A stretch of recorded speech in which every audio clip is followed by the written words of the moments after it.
C'est l'histoire d'un ralliement qui n'était plus un secret pour personne. Fragilisé par ses positions sur le conflit ukrainien et en recul dans les sondages, Éric Zemmour abat la carte Marion Maréchal, nièce de sa rivale Marine Le Pen. Elle est blonde comme une sirène. Elle est belle, elle est de droite. Marion. Je suis absolument convaincu qu'Éric Zemmour est le mieux placé dans cette élection présidentielle. En un temps record, vous avez déjà commencé à construire cette grande union à droite que Éric réussit à faire vivre chaque jour. Une prise symbolique qui aurait été un événement si la guerre ne faisait pas rage en Ukraine. À la lutte pour la paix. À Lyon, meeting pour la paix de Jean-Luc Mélenchon, histoire de dissiper les critiques de ses rivaux qui l'accusent de complaisance vis-à-vis du Kremlin. Nous portons un message à cet instant. Stop à la guerre, stop à l'invasion de l'Ukraine.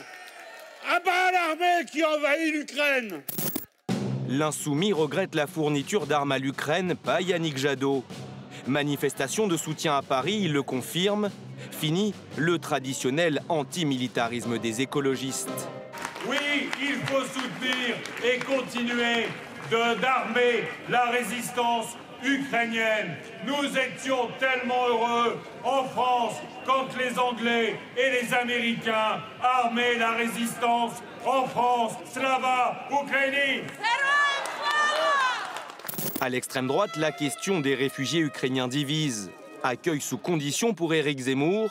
Marine Le Pen, elle, ouvre la porte, mais seulement le temps du conflit.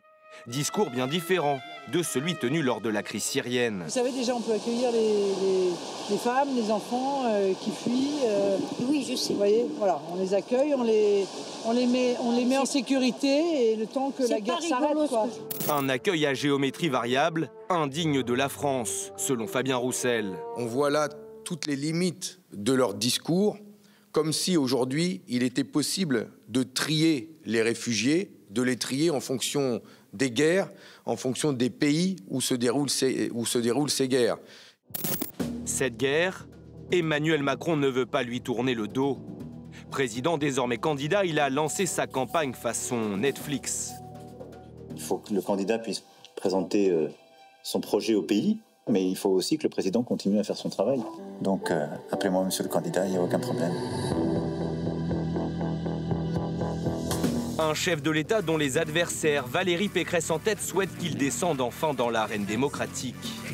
Le bilan d'Emmanuel Macron a des allures de dépôt de bilan.